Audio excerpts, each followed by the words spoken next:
The morning sun cast long shadows across New Haven Colony as children ran through the dusty streets. Their laughter filled the air while their parents worked in the nearby fields.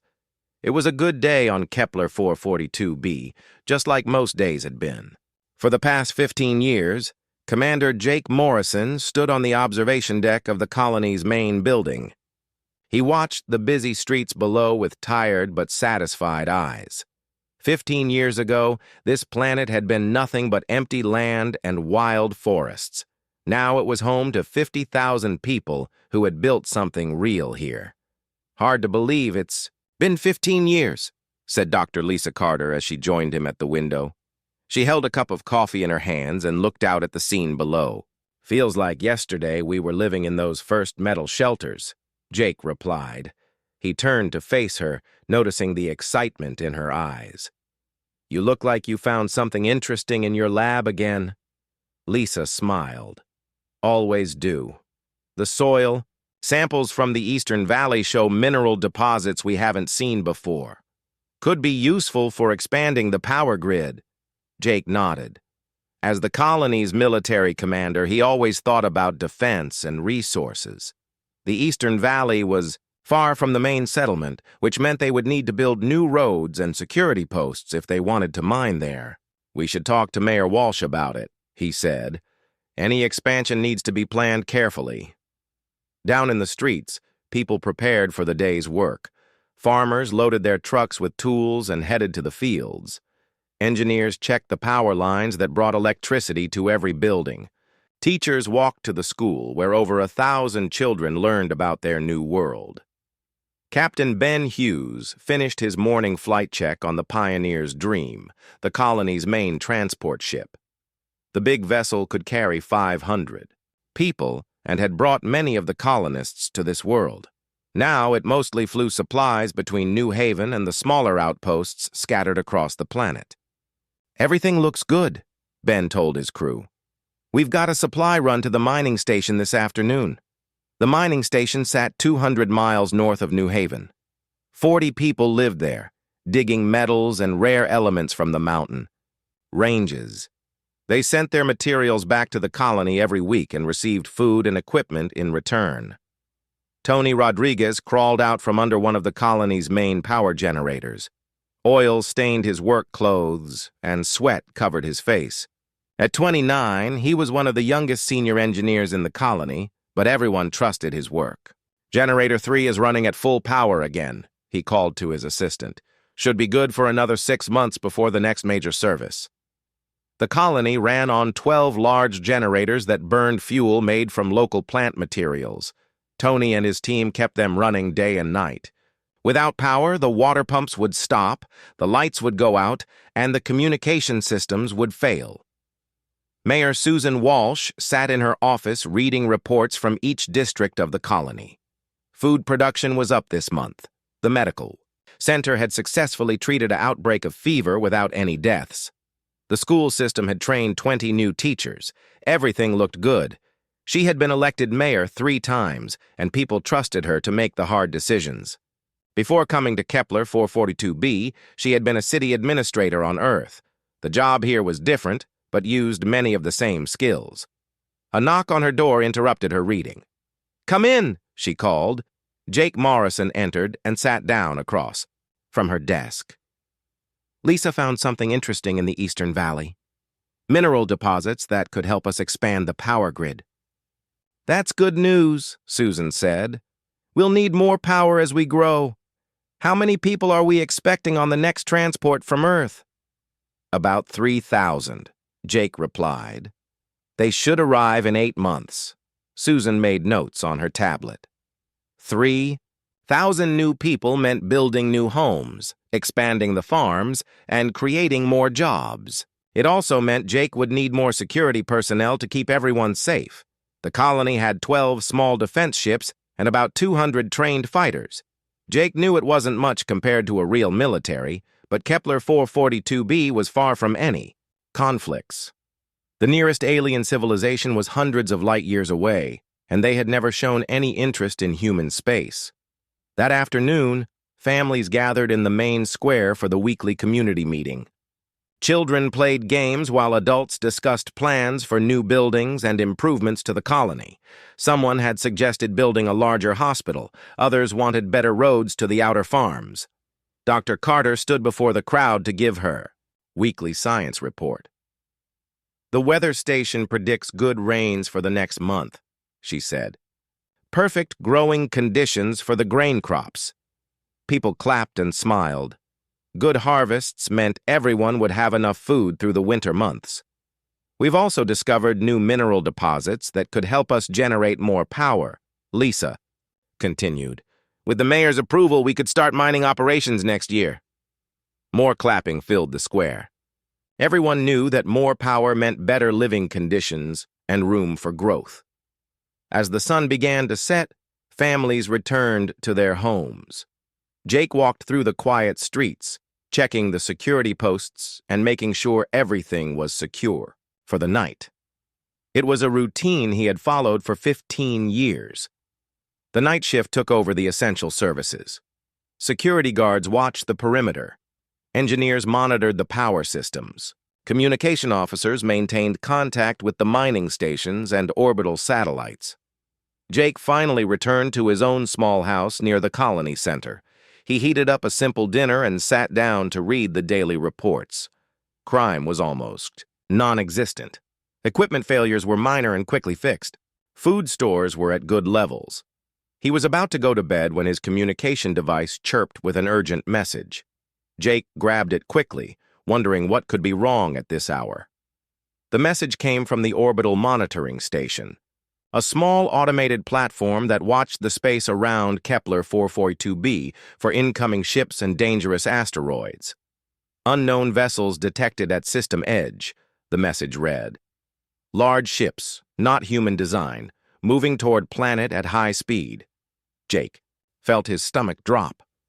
In 15 years, no alien ships had ever come to this system. Earth's records showed no intelligent species in this part of space. The nearest known aliens lived far away and had never contacted humans. He grabbed his jacket and ran toward the communication center. The duty officer, a young woman named Kelly, was already at her station trying to get more information from the orbital platform. "What do we know?" Jake asked as he entered the room. "3 large vessels," Kelly replied without looking away from her screens. "They're bigger than anything in our fleet. The computer can't identify their design or origin." Jake stared at the data scrolling across the monitors. The ships were massive, each one larger than New Haven's entire defense fleet combined. They moved in perfect formation and showed advanced technology in their energy signatures. "How long until they reach us?" he asked. Kelly's fingers flew over her keyboard as she calculated the ship's speed and course. "At current velocity, they'll be in orbit around our planet in 6 hours." 6 hours. Jake's mind raced through the possibilities. Maybe they were explorers who just wanted to make contact. Maybe they were traders looking for new markets. Or maybe they were something much worse. "Wake up Mayor Walsh and Dr. Carter," he ordered. "Get them to the emergency command center immediately. And send a message to Captain Hughes. Tell him to prepare the Pioneer's Dream for possible evacuation duties." Kelly nodded and began making the calls. Jake stood at the window, looking out, at the peaceful colony where people slept safely in their beds. In 6 hours, everything might change forever. He thought about the children playing in the streets that morning, the farmers working in their fields, and the families gathered in the square making plans for the future. 50,000 people had built their lives here, and now unknown aliens were coming toward their world. Jake had trained for many situations during his military career, but first contact with alien civilizations had always seemed like something that would happen to someone else, somewhere else. Not here in their quiet farming colony on the edge of human space. The next 6 hours would determine whether New Haven Colony faced a new beginning or a terrible end. The story of New Haven Colony had ended, but the story of humanity's return to galactic prominence was just beginning, and it all started with ordinary people who refused to abandon their home when aliens demanded they leave. Sometimes the greatest Victories come not from superior weapons or advanced technology, but from the simple human refusal to give up when everything seems hopeless. The colonists of New Haven had proven that courage, determination, and ingenuity could overcome any obstacle, even when facing an enemy with technology far beyond their understanding. As Jake, Lisa, and Tony entered Guardian's control center to learn about the latest discovery, they carried with them the knowledge that humanity's greatest adventures were still ahead of them. The galaxy was vast, filled with The emergency command center buzzed with activity as Mayor Walsh, Dr. Carter, and other colony leaders gathered around the main display screen. The 3 alien ships now appeared as bright dots moving steadily toward Kepler 442b. Any response to our communication attempts? Susan Walsh asked the radio operator. Nothing, ma'am, the young man replied. We've tried standard first contact protocols in 12 different languages. They're not answering. Jake Morrison studied the tactical display showing the colony's defense positions. 12 small patrol ships and a few hundred ground troops against 3 massive unknown vessels. The numbers were not encouraging. Dr. Carter worked at a nearby station, analyzing the sensor data from the alien ships. Their energy signatures are unlike anything in our databases, she said. The power output from each ship could supply our entire colony for years. Captain Hughes entered the command center, still wearing his flight suit. The Pioneer's Dream is ready for immediate departure, he reported. We can evacuate 500 people per trip, but with 3 ships, we'd need dozens of flights. The alien vessels continued their approach, now close enough for detailed scans. The ships were beautiful and terrifying at the same time. They looked like they were made of crystal and metal, with smooth surfaces that reflected starlight. Each ship was over a mile long and bristled with technology no human had ever seen. Incoming transmission, the radio operator announced suddenly. Everyone in the room froze. This was it. First contact with an alien species. The main screen flickered and then showed the face of something definitely not human. The being had pale, almost transparent skin and 4 arms that moved gracefully as it spoke. Its voice came through the speakers in perfect English. Humans of the 3rd planet, the alien said. I am Overlord Zixathera of the Zephyrian Empire. You have built your settlement on territory that belongs to us. You will evacuate this world immediately. Jake stepped forward. This is Commander Morrison of New Haven Colony. This planet showed no signs of previous habitation when we arrived 15 years ago. We claim this world under human colonial law. The alien's expression did not change. Your laws mean nothing here. This world was marked by our ancestors long before your species learned to leave its birth planet. You have 72 hours to remove all humans from this system. After that time, we will take action to reclaim our territory. Wait, Dr. Carter interrupted. We're willing to negotiate. Perhaps we can share this world or establish trade agreements that benefit both our species. Overlord Zixathera's 4 arms moved in what might have been dismissive gesture. There will be no negotiation. 72 hours. Do not test our resolve. The transmission ended, leaving the command center in silence. Mayor Walsh was the first to speak. How many ships do we have available for evacuation? Captain Hughes consulted his tablet. The Pioneer's Dream can carry 500 people. We have 6 smaller transport ships that can take 50 people each. That's 800 people per round trip. 50,000 people, Jake calculated grimly. Even if we could make round trips in 12 hours, which we can't, we'd need weeks to evacuate everyone. Susan Walsh sat down heavily in her chair. As mayor, she had to make impossible decisions. Leave some people behind to die, or try to fight ships that clearly outmatched anything humans possessed. What about Earth? Asked Kelly, the communication officer. Can we call for help? The nearest Earth fleet is 6 months away, Jake replied. We sent a message, but even if they started moving right now, they wouldn't arrive in time. Dr. Carter studied the recorded transmission from Overlord Zixathera. Something about the alien speech patterns bothered her, but she couldn't figure out what it was. "Jake," she said, "play that transmission again. I want to listen to how he spoke." The recording played again. The alien's voice was clear and precise, speaking English with perfect grammar and pronunciation. "That's interesting," Lisa muttered. "His English is too perfect.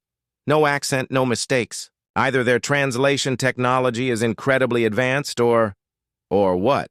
Jake asked. "Or they've encountered human speech before." Tony Rodriguez entered the command center, his work clothes dirty from checking the colony's defense systems. "All weapons platforms are online," he reported. "Not that it'll do much good against ships that size." Jake looked at the defensive positions on his tactical display. The colony had particle beam weapons, missile launchers, and energy shields. But they were designed to stop pirates and small raiders, not a full alien invasion fleet. "How long can our shields hold against those ships?" he asked Tony. The young engineer shrugged. "Hard to say without knowing their weapon strength. Maybe an hour, maybe 5 minutes." The next few hours passed in frantic preparation. Families packed essential belongings while trying to stay calm.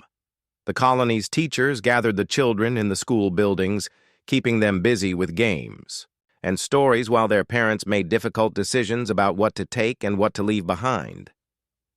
Dr. Carter worked in her laboratory, trying to learn everything possible about the alien ships from their sensor readings. The energy patterns were complex and strange, unlike any technology in human databases. Jake coordinated the evacuation planning with his military staff. They would start with children and elderly people, then families, and finally essential personnel, who needed to keep the colony running until the last moment. Captain Hughes and his pilots ran constant checks on their ships. The pressure was enormous. These pilots would be responsible for saving as many lives as possible in the next 3 days. As the first day ended, people gathered in the main square again. This time, there was no laughter or casual conversation. Families held each other tightly, while Mayor Walsh tried to explain the situation without causing panic. "We're going to get through this together," she told the crowd. "Everyone will follow the evacuation procedures we've practiced. Stay calm, help your neighbors, and trust that we're doing everything possible to keep everyone safe."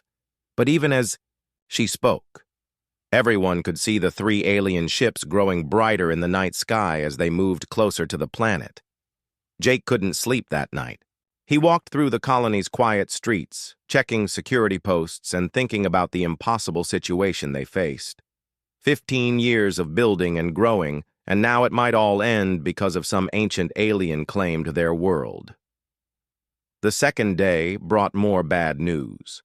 The alien ships had moved into orbit and begun scanning the planet with powerful sensors. Every building, every person, every piece of equipment was being cataloged by the Zephyrian Empire. "They're not just scanning randomly," Dr. Carter reported during the morning briefing. "The scan patterns suggest they're looking for something specific." "Like what?" Jake asked. "I don't know yet, but they're spending extra time scanning our industrial areas and the sites where we've done archaeological surveys." Tony Rodriguez had been monitoring the alien scans with his equipment. "Their sensors are incredibly powerful," he said. "They can probably see inside every building and underground for miles." Meanwhile, the evacuation had begun. The first transport ships launched toward the edge of the solar system, carrying children and their families to safety. Captain Hughes flew the Pioneer's Dream himself, taking 500 people on the first major evacuation flight. But progress was slow. With thousands of people to evacuate and limited ship capacity, it would take weeks to get everyone off the planet. They had less than 2 days left. Jake made a difficult decision. "We're going to have to fight," he announced during the afternoon briefing. "We can't evacuate 50,000 people in time." "Fight with what?" Tony asked. "Our biggest gun wouldn't scratch the paint on one of those ships." "Then we'll have to get creative," Jake replied. "Guerrilla tactics, hit-and-run attacks, make it costly for them to take the planet." Dr. Carter had been studying the sensor data all day. Finally, she found what was bothering her about the alien transmissions. "Jake, look at this," she called him over to her workstation. "The mathematical formulas embedded in their communication signals. These aren't alien mathematics." "What do you mean?" "I mean, they're using mathematical concepts that humans developed. Base 10 number systems, geometric principles that match our textbooks.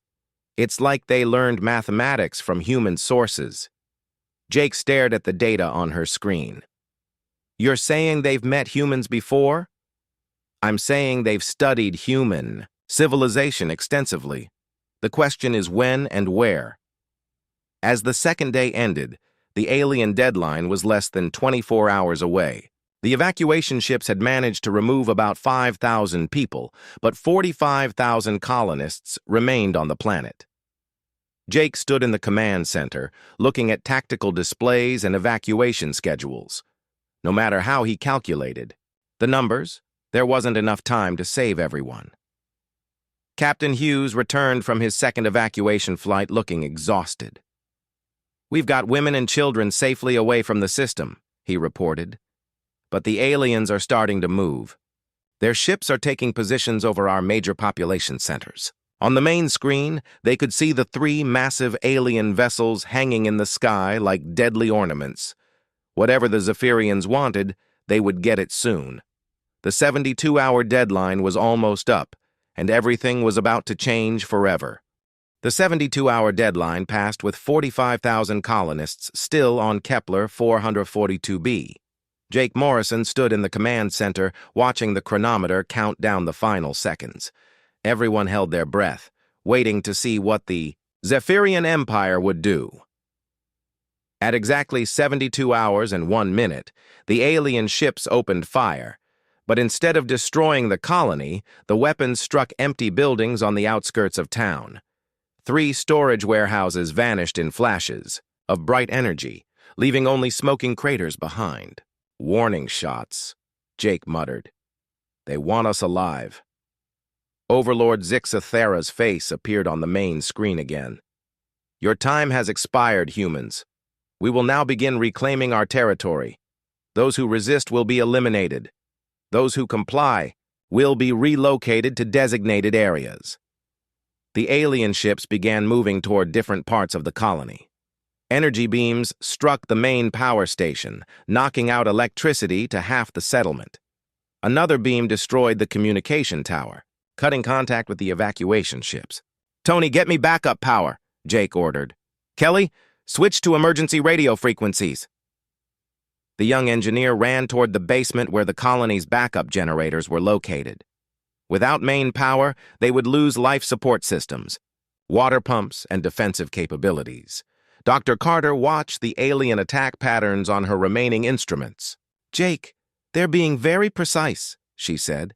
"They're not trying to kill us. They're hurting us." She was right. The alien weapons struck carefully chosen targets. Power stations, but not hospitals.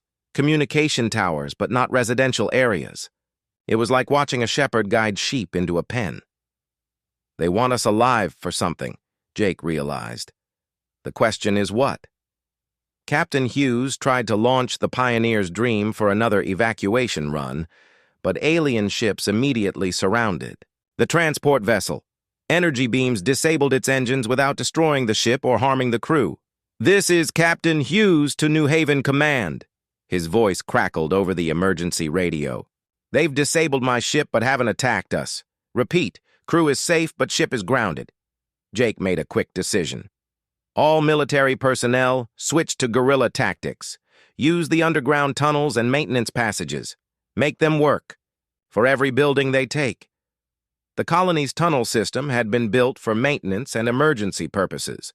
Miles of passages connected every major building, allowing people to move unseen beneath the surface. Tony Rodriguez knew those tunnels better than anyone. He led groups of fighters through the underground maze carrying portable weapons and communication equipment. "The aliens don't seem to know about the tunnel system," he reported over radio. "We can move around without being detected." Meanwhile, Dr. Carter made a disturbing discovery in her laboratory. While analyzing the alien sensor sweeps, she found they were particularly interested in the colony's museum and archaeological sites. The museum contained artifacts and records from the early days of settlement. Archaeological sites held items the colonists had found buried in the planet's soil.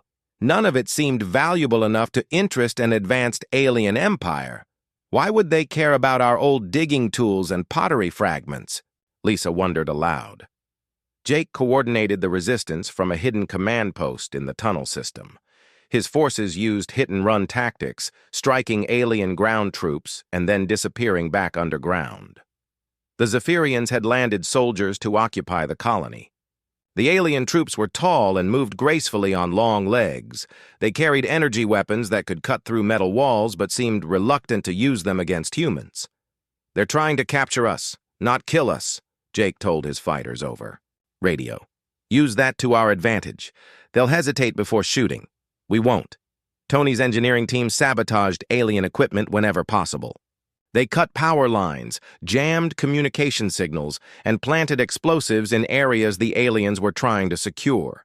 But the aliens adapted quickly. Their sensors could detect human heartbeats through solid rock. Their weapons could seal tunnel entrances and trap resistance fighters underground. Dr. Carter spent hours studying alien communication intercepts. She finally made a breakthrough that changed everything. "Jake, you need to see this," she called him to her hidden laboratory in the tunnel system. Lisa had been analyzing alien data transmissions and found something impossible. Mixed in with their military communications were references to human historical events, human scientific discoveries, and human cultural practices. They know about the development of human mathematics, our early space exploration, even details about Earth's history that aren't in our colony records, she explained. Jake stared at the data on her portable screen. How is that possible? There's only one explanation.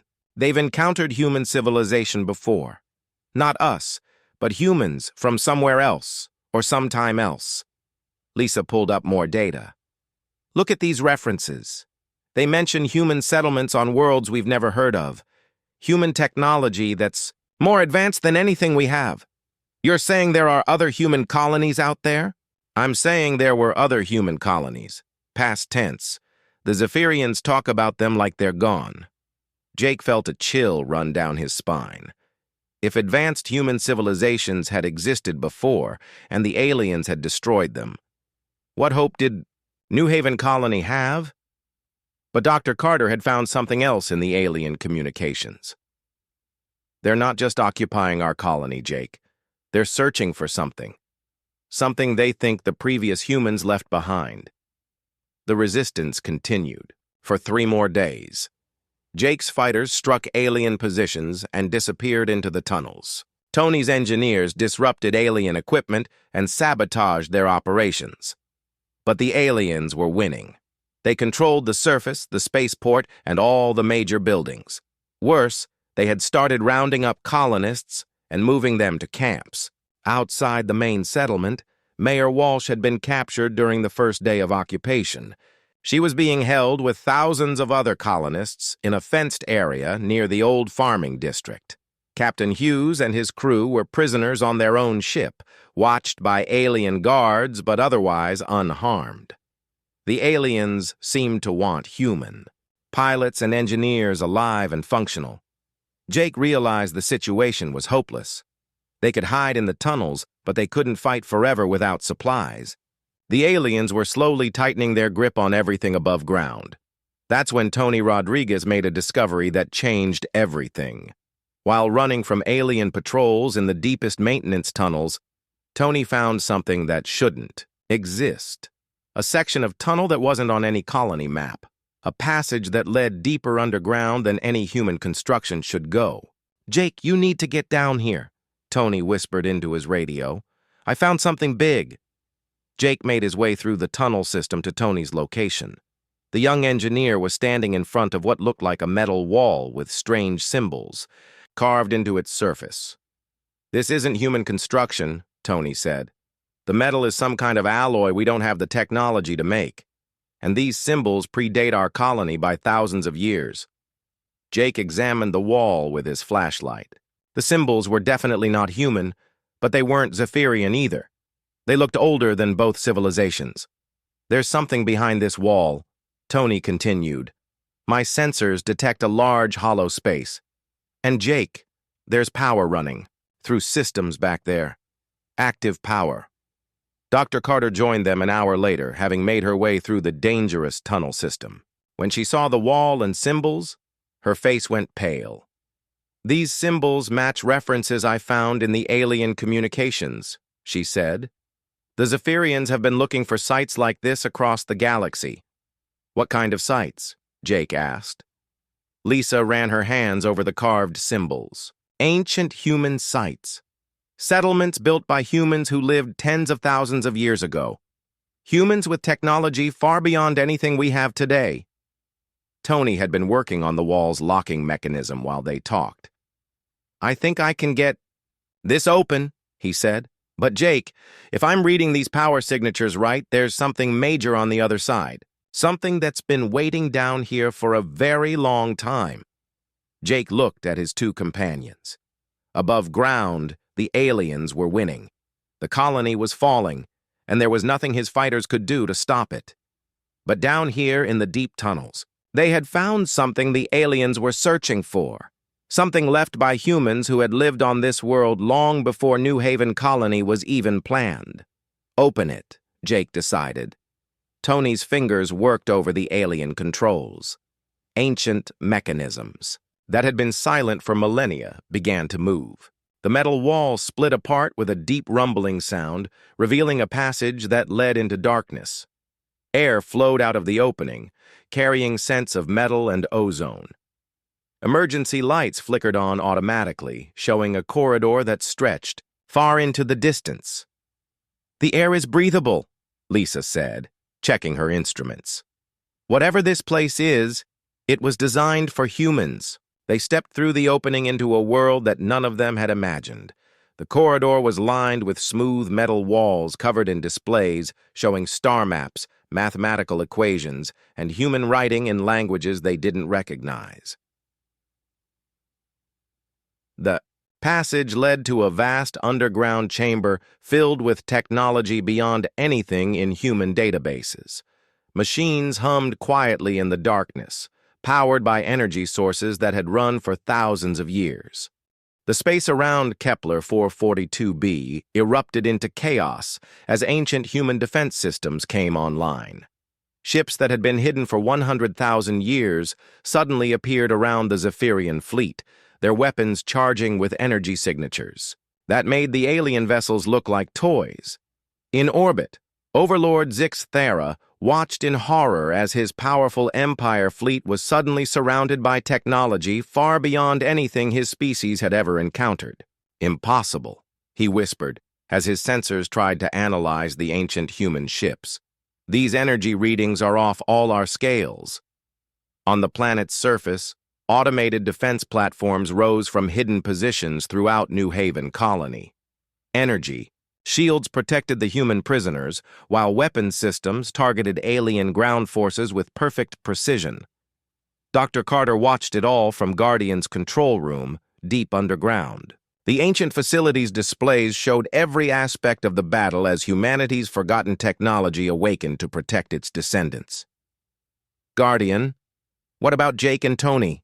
she asked, worry clear in her voice. "I am treating them with the most advanced medical systems available," the artificial intelligence replied. The radiation exposure was severe but not beyond the capabilities of ancient human medicine. In the medical bay, automated systems worked on the two unconscious humans. Machines that could repair damaged cells, neutralize radiation, and restore damaged organs labored to save the men who had risked everything to activate the planetary defenses. Above ground, the tide of battle turned completely. Zephyrian ground troops found themselves facing human resistance fighters who now had access to ancient weapons and equipment. What had been a hopeless guerrilla war became a rout as the aliens retreated to their landing sites. Captain Hughes and his crew watched from their captured ship as alien guards fled in panic. Ancient human defense drones had surrounded the spaceport, but instead of attacking, they simply waited. Attention humans. Guardian's voice came through every communication device in the colony. You are free. The Zephyrian occupation has ended. Mayor, Walsh emerged from the prisoner camps along with thousands of other colonists. They stared in amazement at the defense systems that now protected their world. What happened? Susan asked as she made her way toward the colony center. Where did all this technology come from? In space, the battle was already over. The ancient human ships had not destroyed the Zephyrian fleet but had simply disabled their weapons and engines. The aliens found themselves completely helpless, surrounded by vessels whose technology they could not even comprehend. Overlord Zix Thara received a communication request from the planet's surface. When he answered, he found himself speaking not to Commander Morrison or Mayor Walsh, but to something far older and more powerful. I am Guardian, the artificial intelligence said through the communication system. I speak for the descendants of humanity's first galactic civilization. The alien leader's forearms trembled as he realized what he was facing. You are the ancients? We are their legacy, Guardian replied. And you have made a grave error. You attacked our people seeking to steal technology you do not understand. Zix Thara's voice was barely a whisper. We did not know. Our sensors showed only primitive humans with basic technology. Appearances can deceive, Guardian said. But your ignorance does not excuse your actions. You imprisoned innocent families, destroyed their homes, and threatened to eliminate them from their own world. The alien fleet waited in terrified silence, expecting complete destruction. But Guardian's next words surprised everyone. However, the artificial intelligence continued, we are not a species that seeks revenge. Your empire's homeworld is dying, and your people face extinction. We offer you a choice. Dr. Carter listened from the control room as Guardian began negotiations that would change the balance of power in the galaxy forever. We will provide technology to help restore your homeworld, Guardian explained to the Zephyrian fleet. Medical, systems to heal your people. Environmental restoration tools to repair your planet, and agricultural techniques to feed your population. Overlord Zix Thara could barely believe what he was hearing. You would help us? After what we have done? We would help you because of what you have done, Guardian replied. Your actions have forced us to reveal ourselves to the galaxy. Now we must take responsibility for the consequences. In the medical bay, Jake Morrison began to regain consciousness. The ancient healing systems had repaired most of the radiation, damage to his body, though he felt weak and disoriented. Jake? Dr. Carter's voice came through the communication system. How are you feeling? Like I was hit by a star, he replied weakly. Tony? I'm here, came Tony Rodriguez's voice from a nearby medical bed. Guardian says we're going to make it. Good, Jake said, because I think we're going to need engineers to figure out all this new technology. Over the following days, the transformation of New Haven Colony continued. Ancient manufacturing systems began producing advanced equipment for the human settlers. Medical centers that could cure diseases and heal injuries that had been considered impossible were established throughout the colony. But the changes went far beyond just technology. Signals had been sent across the galaxy, awakening other ancient human sites on dozens of worlds. Humanity's true heritage was being revealed not just to themselves, but to every spacefaring civilization. Captain Hughes led the first flights to the other awakening sites, using ancient human ships that could cross the galaxy in days instead of months. What they found amazed everyone. Vast networks of automated systems, preserved knowledge from humanity's first golden age, and technology that would transform human civilization. Mayor Walsh worked with Guardian to establish new government structures, capable of managing humanity's sudden transformation from a minor species to one of the galaxy's most advanced civilizations. The responsibility was enormous, but so was the opportunity. Dr. Carter became humanity's first ambassador to the awakened ancient systems, working to understand and integrate technology that was thousands of years beyond current human science. Her discoveries would reshape every field of human knowledge. Tony Rodriguez found himself at the center of humanity's technological revolution, working with Guardian to understand and maintain systems that could transform entire worlds. His engineering skills, humble as they had seemed, were now applied to technology that could reshape the galaxy. The Zephyrian Empire, true to Guardian's promise, received the help they desperately needed. Ancient human technology restored their dying homeworld, and their people were saved from extinction. In return, they became humanity's first allies in a galaxy that was suddenly paying attention to the species that had seemed so primitive just weeks before. Jake Morrison was promoted to command humanity's first galactic defense fleet, using ancient ships and weapons to protect not just New Haven Colony, but all of human space. The quiet farming settlement had become the center of humanity's new galactic empire. 1 year later, Jake stood on the observation deck of Heritage Station as New Haven Colony had been renamed. Below him, the settlement bustled with activity, as humans and aliens worked together on projects that would benefit both species. Ships came and went from the spaceport, carrying diplomats, scientists, and explorers to every corner of the galaxy. What had once been humanity's most remote colony was now one of the most important worlds in known space. Dr. Carter joined him at the window, holding a tablet full of reports from exploration missions to newly awakened ancient sites. Guardian. Estimates there are over 300 active sites now, she said. Each one contains technology and knowledge we're still trying to understand. Jake nodded, watching a Zephyrian delegation board their ship after successful negotiations for a new trade agreement. Hard to believe it all started with 3 alien ships demanding we leave our own planet. The Zephyrians aren't the same people. Who attacked us? Lisa observed. Overlord Zix Thara has become one of our strongest supporters. Funny how quickly enemies can become friends when you save their entire species. Tony Rodriguez approached them, wiping his hands on a cloth. He had been working on the latest batch of technology recovered from an ancient site in the Vega system. Guardian wants to talk to you both, he said. Something about a discovery that's going to change everything. Again, Jake laughed. At this point, I'm not sure how much more change we can handle. But as they walked toward Guardian's control center, Jake felt the same excitement that had driven humanity to the stars in the first place. They were no longer just colonists on a distant world, but inheritors of the galaxy's greatest technological legacy.